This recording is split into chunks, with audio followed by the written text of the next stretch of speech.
What's up, guys? It's Brandon Flash. Today we're here with the 2024 Tesla Model Y rear-wheel drive. This is in the US, so it's not the LFP battery. It's actually the software-locked long-range battery pack that gives you about 68 kilowatt-hour usable. And we are doing the out-of-spec 10% challenge today. And what that is we're going to charge from 10% for 15 minutes, see how high it gets, and then we're going to run at 80 mile per hour constant on the interstate all the way down to 10% again. And the purpose of this is to simulate real-world road trip conditions.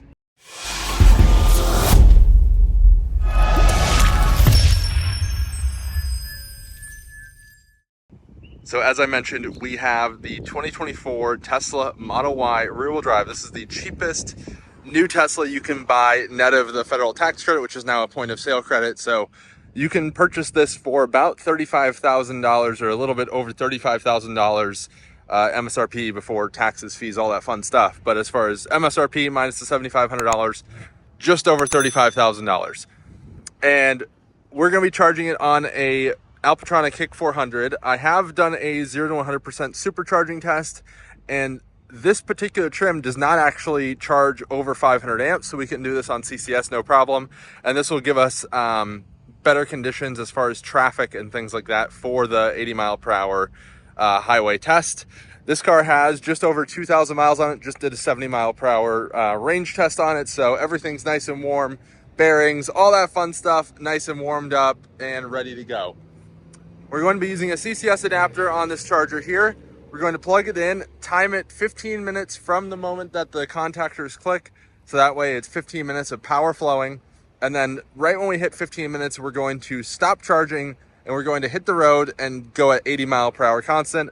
I set the tire pressures this morning at the manufacturer recommended pressure of 42 PSI cold. They're probably a bit higher now just from driving, but that's totally normal and to be expected when you drive. So let's get plugged in.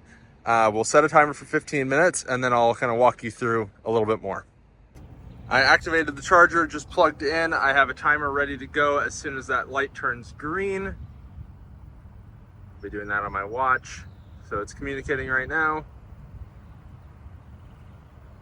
Still doing a handshake. Timer is set. Let's take a look on the charger just to show all the information. So there you can see about 465 amps, 161 kilowatt. I'll go into charging detail.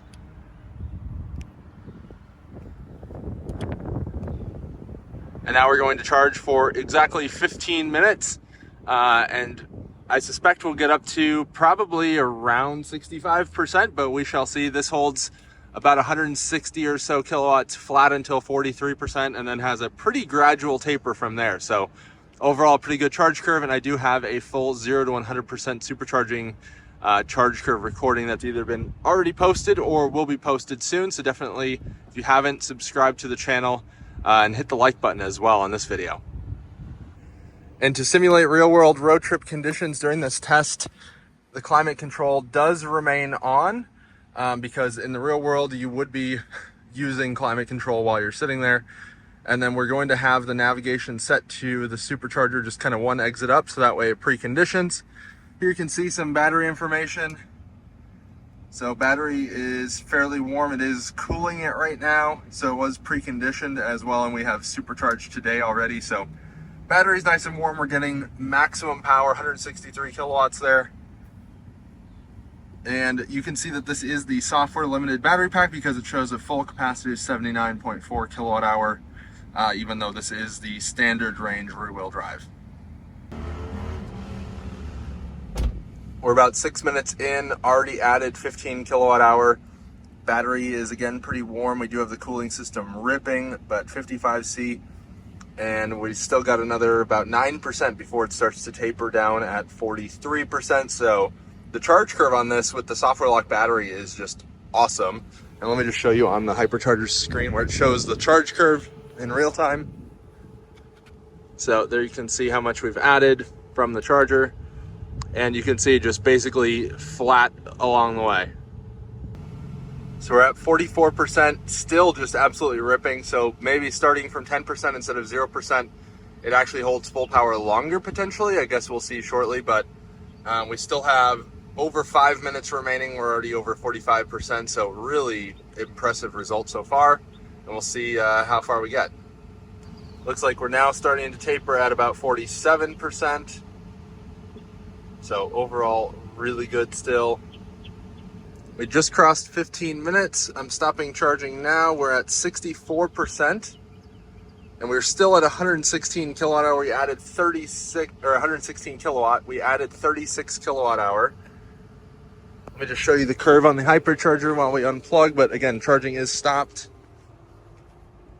So we averaged 154 kilowatt over that 15 minutes. And there you can see the curve. That little dip, I think, is from climate control. Not 100% sure, a little bit strange, but very impressive. And again, 10 to 64% in 15 minutes.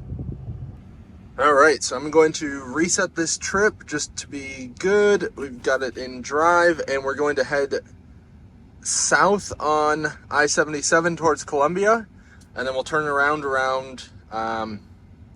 64, around 26% minus of here, so around 40-something percent, to aim to get back to this spot at about 10%, and we'll record that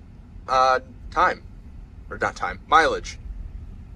So I have my nav set while we're at the stoplight. We're going to go all the way down basically to Columbia and back. I have the supercharger set as my nav afterwards, so it will precondition. Battery is a bit toasty, 60C, and this is not really counting for 80 miles per hour, so we'll see what our actual performance is. I've confirmed that 81 mile per hour indicated is 80 mile per hour GPS, so we are cruising along, settling into 80 miles per hour, 456 watt hour per mile so far, but that's not indicative because we've just been going along, so not very long. Off of autopilot, about to flip around. It's currently projecting an 8% arrival to the supercharger, which is fine. We're at 32%, and we've driven 60 miles so far. So we're on track for easily over 100 miles on this 10% challenge. Potentially even 110, 120 miles, which is just crazy. I mean, this is beating Model 3 LFP, which I didn't think was possible in a cheap Tesla. So yeah, time to flip back around and head north, and then I'll give you guys the results once we get to 10%. Well, we're at 11%, soon to cross over to 10%. We have driven 108 miles, so we've actually exceeded what the Model 3 rear-wheel drive LFP would do, which is 106 miles in Ryan Castle's test at Spec. We're getting close to our starting point. Our starting point was up here-ish, so not too far away. We're, I don't know, probably 10 miles short of there or so not bad. Pretty close to a full loop. Let's see what we get to when it crosses 11%, but overall, the road trip performance of this car is shockingly good. This is basically what the Model Y all-wheel drive with the 4680 back should have been, but wasn't, which is really annoying. Sorry, exceeded the speed there a little bit. There we go, 10%, so 109 miles is the end result.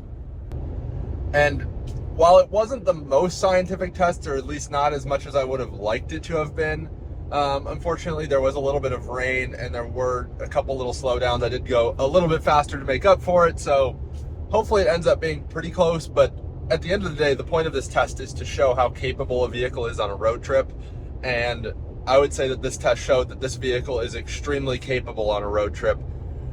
Take the result with a grain of salt, but I'd say somewhere in the 105 to probably 115 mile range from a 15-minute charge of real-world range at 80 miles per hour is very reasonable as far as expectations, and I would have no qualms taking this car on a road trip. I mean, hell, you could do a 0 to 100% charge in under 40 minutes if you really wanted to, which is the same as a 10 to 80% charge in my Model Y 4680. So again, this is what the Model Y with the 4680 pack should have been, and you're really getting all the benefits of having a large battery pack, but you're having the lower kilowatt hour need as far as charging goes by only using part of the pack. And being a single motor, the rear wheel drive, it gives you a lot better efficiency. So I wish they would offer a long range rear wheel drive, so basically just unlock the full pack of this car. But in the meantime, having a standard range rear wheel drive with the software locked pack is actually super capable because you can charge it to 100% every day. If you haven't already, hit the like button, hit the subscribe button. If you have any comments, definitely comment down below. See you guys on the next one.